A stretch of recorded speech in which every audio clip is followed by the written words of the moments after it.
Hey, hockey fans, welcome to the 7-Eleven Overtime Podcast. I'm your host, Gino Reda. You know, I've spent over 4 decades working in the game. Fortunate enough to meet some of the greats of the game, saw them come into the league, watched them shine the game, and now they've moved on to life after hockey. The 7-Eleven Overtime Podcast gives us a chance to catch up, tell some great stories, relive some great memories, and hear what they're up to today. You know, well before Alexander Ovechkin became a household name as the most recognizable sniper in Washington Capitals history, today's guest was setting Caps franchise records back in the 1980s. And some of his scoring records still have not even been broken by the great eight. He was drafted by the California Golden Steels in the first round in 1975. Then the team was relocated to Cleveland. They became the Cleveland Barons for a couple of years. Then he split 14 NHL seasons, mostly between the Caps and the Minnesota, not Dallas, North Stars. His best 5 seasons came when he was a Cap, led the team in scoring 3 straight years, setting franchise records for most points and most assists in a single season. Played exactly 888 NHL games at almost a point a game pace. Today's guest is Dennis Maruk. Dennis, great to see you again, my friend. Yeah, good to see you too, man. Good morning. How are you? How are you feeling? Well, I guess my 2024 is going to be a lot better. I don't know if you knew, my 2023 was not a very good one. I had a big toe amputation last December, and it took about my right foot took about 10 months to heal. So I'm an amputee. I got 9 toes, but the great thing is that it's healed up, and I'm back on the skates.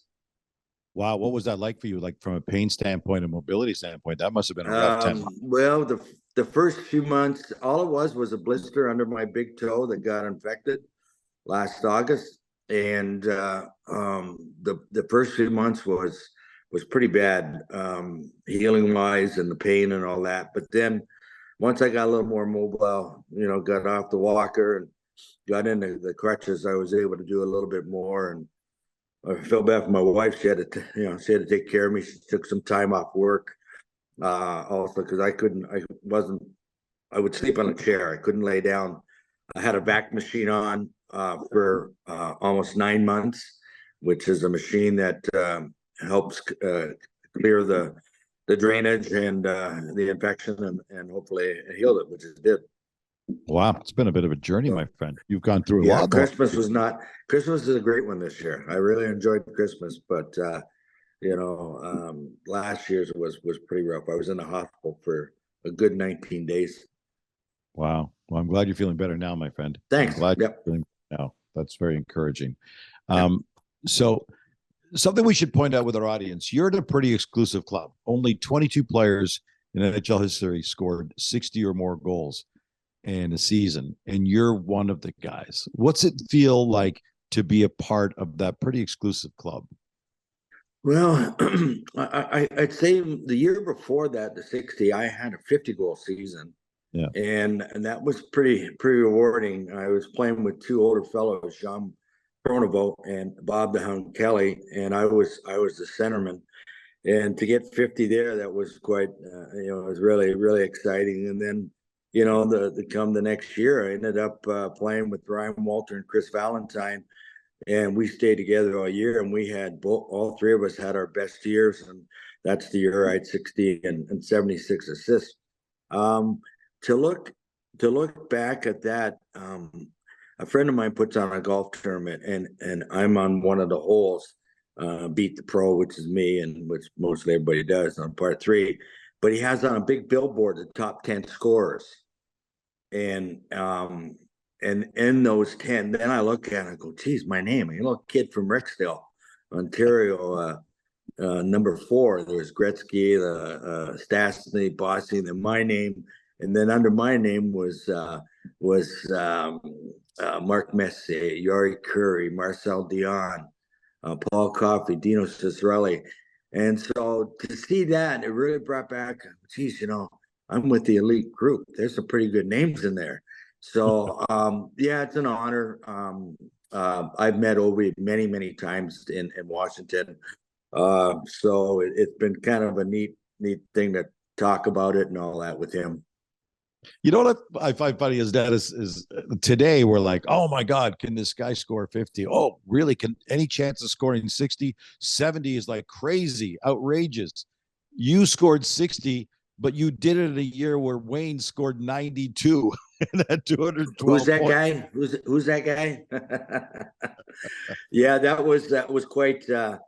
I always say that the rest of us, myself, Bossy, and Peter, we're all in our own division, own scoring race, and which we were because Bossy and I were fighting out for number two for most goals, and he ended up, I believe, with 63, and I ended up with 60, and I still had two more games left, and I couldn't score. I had I had good chances, but just wouldn't go in. So that's kind of what it was. Well, they had a great team, and he's a phenomenal player. There's no doubt about it.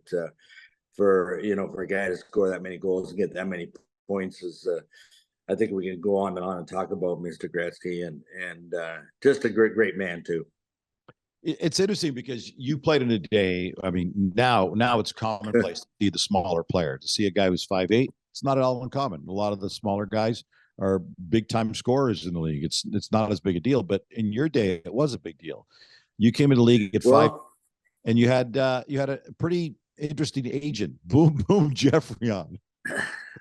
Yeah, that was quite a good story with Boom Boom when I was drafted by California Golden Seals and that. But today's game, the goal scorers are they're still scoring goals, and I believe that the top scorers, I think it's more open. During my time was survival. As you said, I'm 5'8", and that year I had 136 points. I also had about 125 minutes or so penalty minutes. So I had to, take care of myself, and that's just the way it was. It was survival. I mean, it wasn't too many games where my body was not sore after the game. So because I was the target, they'd say it would stop me. But with Boom Boom, I get to tell you a little story about that when I got drafted, and we went to California, and we had a meeting, and I hadn't signed a contract. I hadn't been offered a contract. And Boom Boom, I don't know if you've ever met him, talks like real. My Denny score you a lot of goal. We Denny, we signed contract today. Well, we went to a meeting, and he told me not to say anything, and which I didn't. And I was getting kind of a little upset, because they were saying, no, he's going to the minors for a couple of years. He's got to play with some mature players, and then we'll see how it is. And we left the meeting, excuse me, with no contract. And so the first exhibition game, I got to play against Marcel Dion in LA, and I had a couple goals. It was first star, and the GM, which at that time was Bill McCreary, and the president was Munson Campbell. And they tapped me on the shoulder and said, "You call Boom Boom. We signed contract in Oakland." So that's just kind of a quick little story with Boom Boom and all that. But the game today is really wide open, and it's a fast, entertaining game for the fans, and there's so many 5-against-3s in the game. I think the referee was afraid to call a 5-on-3 or get beat up by the other team. So there wasn't too many 5-on-3s and during my time, but there was penalties in 5-on-4. You did, and you came out of the gates flying. I mean, you were in your rookie season with Brian Trottier and Chico Resch, and you finished third in the Calder race that year. You had 32 assists, 62 points in 80 games, along with your 30 goals. So you had a great jump in. Now, listen, there's a big chunk of our audience, Dennis, Right. who remember you, but there's also a Right. big chunk of the audience who hear us talking about the California Golden Seals and the Oakland Golden Seals, like, what the hell are you talking about? And they go, "Who's that?" Yeah. We should point still out. get it. I still get it. They go, was that a team? Yeah. Yeah. We should point out in the Okay. 67 expansion, when the NHL went from 6 to 12 games, the Flyers, Kings, Blues, Stars, Penguins, and the Seals came into the NHL that year. They started in Oakland, California, then Cleveland. So you joined them when they were in 1975? 76 season. Yeah. What was that like? I mean, now it's commonplace for guys to play in the South, in Florida teams, Right. especially in California, San Jose, LA, Anaheim. But back then it wasn't. So now you're coming to the NHL. You're playing for a team that plays in California. What was that like, the environment wise there? Well, I was 19 years old, so and I did get a contract, of course, a 3-year deal, 30,000 assigned, and the 3 years with 30, 40, 50. So it wasn't a lot of money. Different But year, different it time. was, I just come out of junior. So when I got that $30,000 check, I thought I was a millionaire because I was getting junior money, right? But playing in Oakland was a real treat for me because I made the team. And then they started that Maruk chant in every game and stuff like that. So I had to feel like I had to play well. It sounded like they were booing me, but I had bought a Corvette, 73 Corvette. So I got to drive to, San Jose, San Francisco, and South Salida. I traveled I went to see those places and wore shorts, t-shirt, and had my T-tops off. And I thought it was pretty cool at 19 years old playing in the National Hockey League wearing shorts. So, it was my first year, a dream from a young lad to play in the National Hockey League. And of course, watch like everybody else, Hockey Night in Canada, and wanted to play for the Toronto Maple Leafs. But it didn't happen. And it was just one of those things where I'm not going to let anybody take this job away from me. And even though there was a lot of changes over the years, but I really worked my butt off, and I really wanted to stay there. I didn't want to be sent down to the minors. So it took a few games before I got my first goal in Toronto at Maple Leaf Gardens, which is kind of unique story, and with all my parents and family and friends were all there. But that's where it all pretty much started. And do I remember a lot of the goals? No, I do remember my first one because that's where it all started. What was it like? I mean, you're a Rexdale boy for our audience that may not know where that is. Rexdale is just, northeast of Toronto, downtown central. What was that like to come home like that and get your first NHL goal in Maple Leaf Gardens? Well, I had other chances before that and didn't go in, but then when you got all your friends and especially your parents and your brothers and sisters all at the game, and it was kind of scored against Wayne Thomas, and it was just to come out after the game and see all their happy faces and stuff like that. So it was pretty special, and to our family, and also for me that I can play, I can score, and I can play in the National Hockey League, I can score. So let's continue on. You had kind of a weird role. I mean, it was the one and only time the organization. Did you actually play in the white skate era? I remember the white skate era with the Golden Seals. And I'm trying to remember when that actually happened. Did you have to wear the white skates? No, they had that in was it 73, 74? Yeah. I know they had at the start. In 75, the team was taken over by Mel Swig, the Swig family. And no, we did have the teal blue jersey that they had in 74 with the seals across, but we didn't have, we had the regular skates. Thank God. Yeah. No, I don't know how the guys wore those things. It was just terrible. Terrible. People are going to be Googling this because I remember it was right around 74, 75 where they transitioned out of those brutal skates. That's when it was. And they're in the Hall of Fame. They're in the Hall of Fame. Yeah, I know. It's just something. I don't know what happened there, but that's, as a player and you're playing for the team and you're being told you got to wear white skates. Well, you better wear white skates. So that's what that was all about. Yeah, it was kind of unique situation, but no, I never had to wear them. So hockey would actually make its way back to California, and very successfully, obviously, with with Wayne and the Kings and stuff like that. Mm-hmm. But it didn't work around the California/Oakland Golden Seals. The franchise got moved to Cleveland, where they became the Cleveland Barons. What was that like, my friend? Because you were part of that. I'm surprised you didn't start off the podcast with saying that I'm the defunct hockey player, as I played on 3 teams that are no longer around. So going from Oakland to Cleveland, what?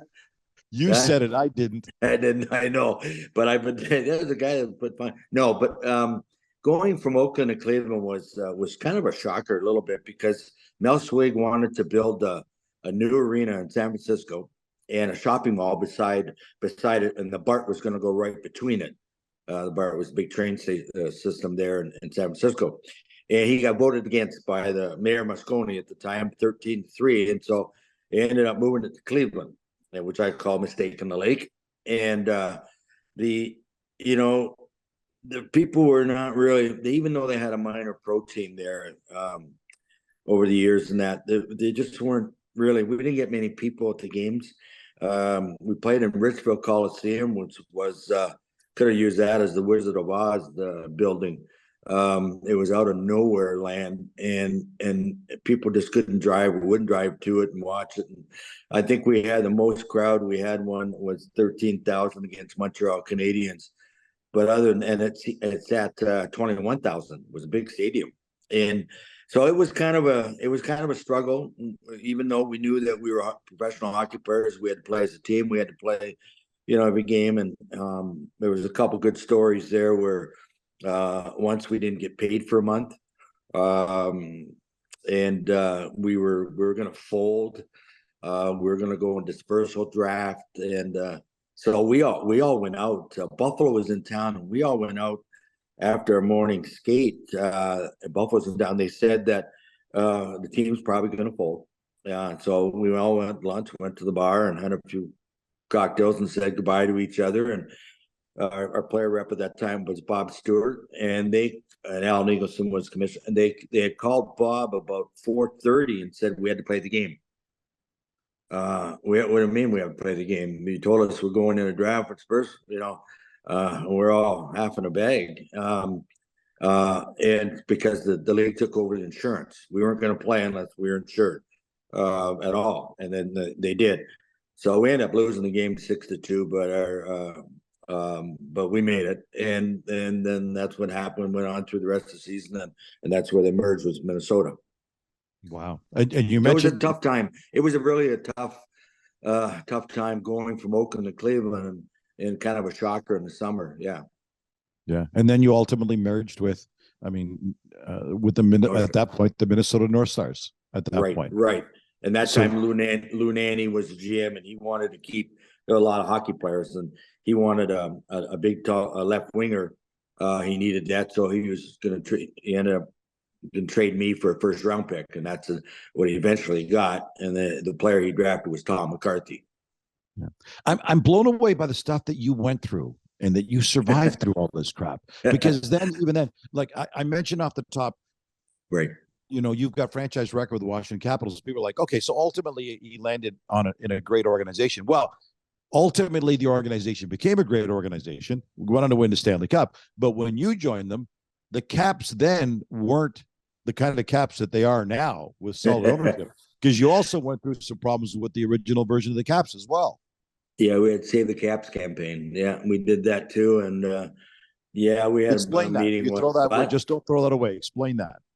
Oh, you want me to explain that? Yes, please. Save the Caps campaign. That was the owner was Abe Poland at the time, who's no longer with us. Great man, and he said he wasn't getting enough support. So from around the city or whatever, they did a Save the Caps campaign to raise season ticket holders and all that, get more sponsorship, all that. And we're sitting down. There's a picture that they show, and it's in my book too. Of us sitting down, a bunch of us at a table, and I got a jar of pencils out there and say 3 for a quarter, things like that. Just kind of having some fun with it. But ended up they saved the team, and things we did okay. We eventually, and then they of course made that big trade with Capitals. That made that big trade with Rod Langway coming, Brian Ingham, Doug Jarvis, and Craig Laughlin for Rick Green and Ryan Walter. And that changes the whole outlook and of the Washington Capitals, because we got some great hockey players. And then we, of course, made more draft picks and became a stronger team, but not strong enough to go. We finally made the playoffs and lost to the Islanders. But you finally had an opportunity to succeed in the 80-81 season. You scored 50. Right. In and of itself is amazing. You guys had a pretty good drive to the playoffs. It fell just short. The next season, the 81-82 season, you had your 60 goals and 76 assists. I mean, that's Those are crazy numbers, Dennis. Those are crazy numbers that you even yourself said when you get to the golf course. You went, "Holy crap! Look at this board Yeah. of my numbers." Yeah. I did some serious things. Does that ever settle into your mind? Like those are insane numbers that you threw up there. Yeah, we were talking about the other day. I had some friends who were talking about it, and you know, as you're saying, there's only been so many players that have scored 60 goals, and that, you know, records are, of course, are made to be broken. But I mean, when I go to Washington, I talk to Ovi. He says, "Don't worry, I got your goal scoring record, but I'll never get your 76, and I'll never get 136 points. So unless someone else comes along and does it, it won't be me. But that's your record."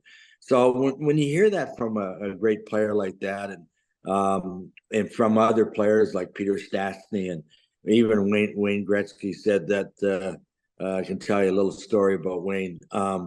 And so those are things that you look back and say, you know, I guess I was not a bad hockey player. I mean, I did some good things, but I always dreamt and was hoping that at some point along the line, as we're saying, the team was not very good, was going to how do I say it? Going to be traded or put on a pretty special team. Dennis, the big thing was you did not have the kind of talent that other guys like Wayne Gretzky did. In the year you had the 136 points, you were fourth overall. Gretzky, Bossy, Stastny, and you then. It's incredible you're able to accomplish. And you got rewarded by a trip to the AllStar Game, and you had an opportunity to meet the president. Tell us about that. Yeah, that was they had it was kind of neat because my parents got to come and spend the week here with all the festivities and that. And one was luncheon. Am I sitting okay? But the luncheon at the White House to meet President Reagan. So that was kind of a real, you know, top security thing and all that. But it was just overwhelming. And then he got up to speak. President Reagan got up and he said, "I just want to let everybody know that Washington and Edmonton have made a trade." And people are going, "Well, what's going on here?" You know. And he says, "Yeah, we ended up trading for Wayne Gretzky, but I had to give up the state of Texas." So the tie into politics and hockey, that was pretty cool. Yeah. So yeah, it was a very special time in my life that I'll never forget. When you know, when your parents are proud of what you've done and you're in front of your home crowd.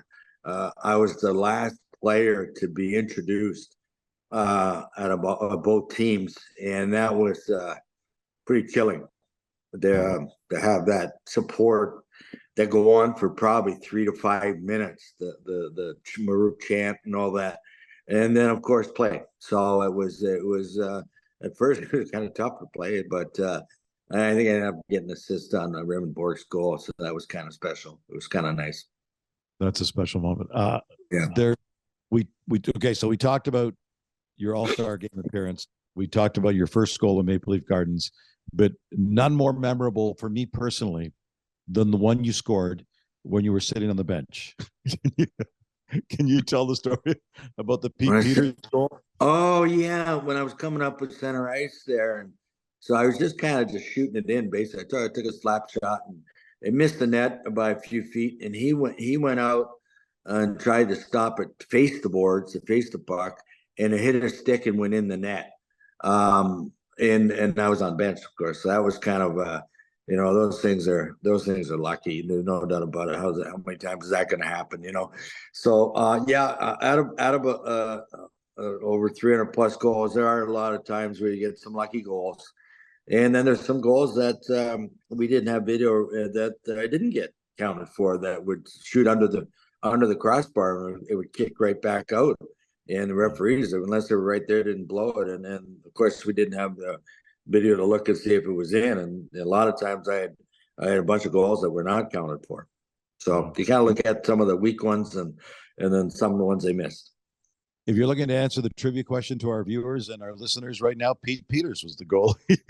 Yes, that's right. Pete Peters, you're right. You played for Team Canada 4 different times, the World Championships. when they started to allow NHLers to play. What was it like to be a part of that, to wear the colors and represent Canada? It was an awesome deal to play for your country. There's no doubt about it. And I know all the players that have done that and will say that pretty much the same thing, to be represented your country and got a chance to play against some great hockey players. It was kind of my Stanley Cup a little bit, because they selected players that didn't make the playoffs, or teams that got beat out in the first round, and then you go over there and play against their best. So I got to play against some phenomenal hockey players from different countries. Chet, all those guys. I believe I scored on them one goal, whatever, and it was pretty special. But to play against the top players of other countries and then represent, it was just it was an honor. There's no doubt about it, honor. And I always think back to the times we were just talking about when I was in Munich and traveling to different cities, Garmisch and all that, and it was really special to be able to go play internationally and go see different countries that I've probably never had an opportunity to do that, or see the countries and what it was all about to play internationally. You and I have known each other for many years, and a couple years, yeah. Yeah, okay. We're getting up there. Okay. And we're both come from the same area in the Toronto area. So I've seen you go through a lot. I've seen you go through the highs of the 60-goal seasons, the 50-goal seasons. I mean, you're drafted in the NHL. You played almost 900 games in the NHL, Dennis. It's an amazing, humongous accomplishment. But there are also some downtimes. And I think the transition, I think you've been pretty open about this. Your transition into life after your career had some kind of bumps along the road, to the point where you feel comfortable. Tell us about what that was like, transitioning away from the game for you personally. Well, I think during the time when I was playing and getting near the end of my career, I was in Minnesota, and we were pretty much told that there are going to be a lot of doors open for us, depending on what you wanted to do. And I had not really prepared myself for post-career. And so that was kind of a very struggling situation. I worked for the North Stars for a year, but I just it wasn't me. And so I got away from that and got into different jobs, and and then went through a divorce, went through some things that were negative and all that. And I lived in I went and coached in Louisiana, minor pro league for a couple of years. I ended up going to Aspen, Colorado, working out there, and it just got to a point where it's not all peaches and cream, and things are, you get to yourself when you wonder, well, why is it me? What's going on, and why can I be happy? I had a great career. Why can't I be happy in post career? And so the struggles kept coming more and more. And at that time, we didn't really have the support system that they have now in the NHL. When you do have some personal issues, that you can get support, you can get help. I more or less took it on myself, and I think that was a mistake, because one night, heavily having some alcohol, I ended up wanting to end my life, and got in my car, and I was living in Aspen. I was driving to Vegas to end my life, and I had too much to drink, and I shouldn't have been driving, and I was driving real slow, and ended up pulling over on a dirt road in Utah, there in by the Grand Canyon, right? So, and I passed out in the car, and the sunshine woke me up. I got out of the car, walked about 5 feet, and there was the Grand Canyon. So I got back in my car and drove back to Aspen. I had a job. I had a job working. What am I doing? What am I doing? And I went back in and I shower and knock on the door, and it's a place. He said, "Are you Dennis Maruk?" I said, "Yep." "Are you okay?" I said, "Yeah, I'm fine. I'm just getting ready to go to work." He says, "Well, we have a lot of people worried about you, looking that you're having some issues." I said, "Well, yeah, but I'm okay." It took about 2 years about 2 years to become a better man and to realize how important the word love is. And I think that's where I really didn't love myself at that time, and other people around me, my children, and all that. So it took about 2 years, and I would have to say my daughter Sarah was my big supporter. I can't tell you how much I appreciate you telling the story, Dennis, because it's obviously very difficult for you, but there have to be people out there listening to your story and saying, I've seen some of that darkness myself. I've seen some of those battles myself. I've had some of those doubts myself internally, not just obviously not in NHLers, but people in general who've gone through those battles. If someone like that is listening right now, what would you say to them? What word would you want to pass on to them?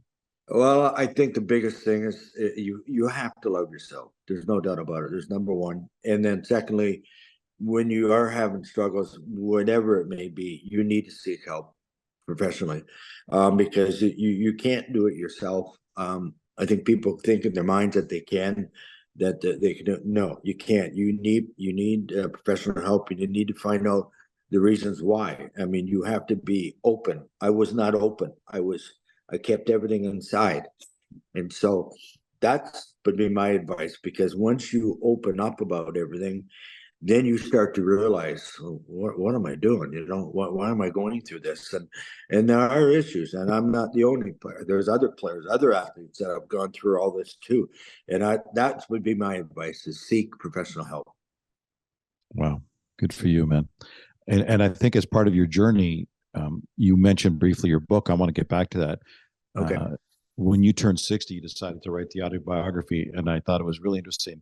You called it Dennis Maruk, the unforgettable story of hockey's forgotten 60 goal man, and about scoring 60 goals and turning 60 years old. And the book had 60 chapters. How important was writing that book to you? What did it mean to you? Well, how it started was with I had met Ken Reed and in a golf tournament, and we had talked a little bit about a few stories and all that. And he says, you should write a book. I go, well, Ken's wrote a few books, and I said, well, I got a lot more things in my life to do than start to write a book now. So Yeah. he said, well, let's meet. I go, okay. So we met a couple times and talked for 4 or 5 hours about it, and I said, well, I want to write as well, and I want to just leave everything to you, Ken, right? And so he wrote, I wrote, we got together and hatched it all out. He cleaned it all up, and I said, this is where I want it to be. I said, he goes, what do you mean? I said, I wanted to be. I read a lot of James Patterson books, Yeah. and I think he's a great author. So I said, I want to go like his. I don't want to be starting out the first chapter that I'm 8 years old playing hockey in Rexdale, blah, blah, blah. No, I wanted to start on a different story. I want to have 60 years old, 60 goals, and I want 60 short chapters. He said, that's a great idea. So that's how that all started. And yeah, some chapters only 2-3 pages. And I started out the first chapter servicing a cruise ship out to the oil rigs. I was a deckhand, and I was piloting in the boat because the captain wanted to sleep, and so it took us 9-10 hours to get out there. So that was quite a chore. That was my first chapter of the book, and so How are you doing now? I wanted people to read on. I wanted people to what did he do next? What happened next? And that's how James Patterson. That's when you pick up his book and read it. You don't want to put it down. Yeah. So how are you doing now, Dennis? How are you now? I'm well. I told you what happened in 2023 with my toe. Personally, I'm doing great.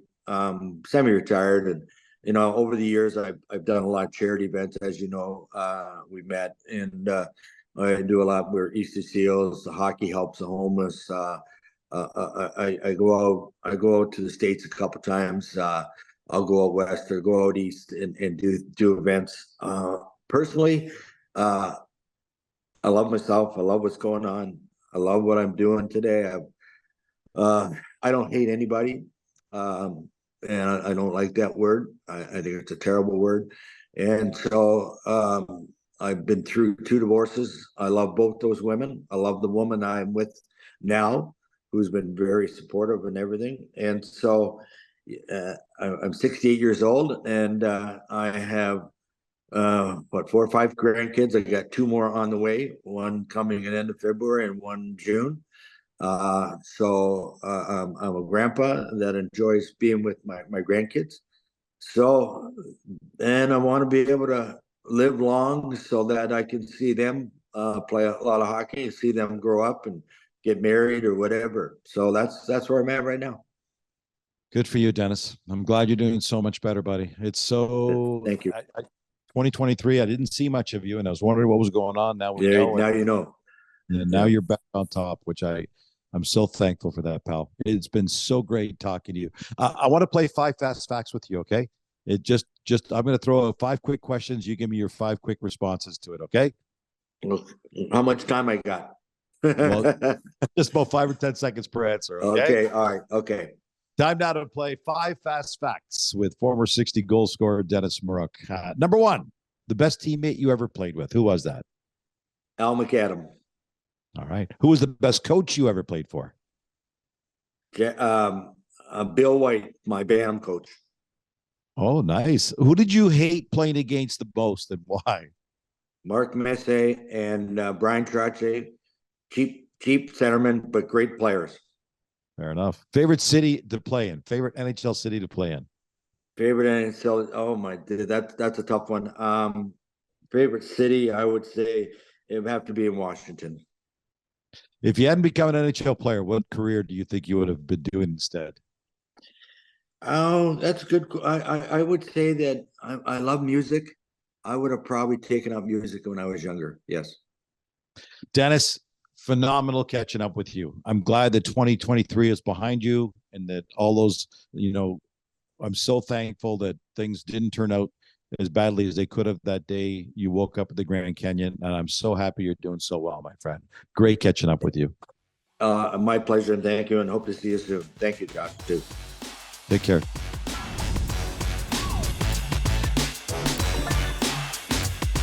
#60 goal scorer, the Washington Capitals record holder for most points in the season, and a true gentleman who battled through so much. Our guest has been Dennis Maruk. The Overtime Podcast is proudly presented by 7-Eleven and Athletes Care. Before leaving the rink, order your favorite Slurpee, fresh 100% premium Arabica coffee, hot from the oven pizza and wings, pint of ice cream, or even a carton of milk, a dozen eggs, and a loaf of bread from the 7 Now app. And Team 7-Eleven will have your order ready for pickup 24/7.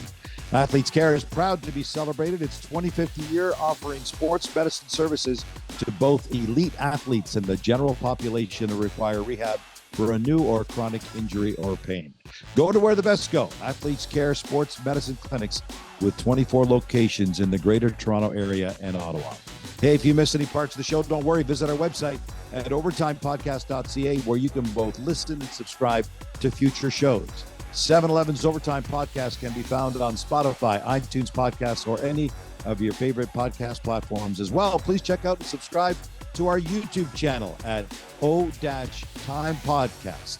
Until next week, I'm Gino Retta saying so long, hockey fans, and thanks for joining us on the 7-Eleven Overtime Podcast.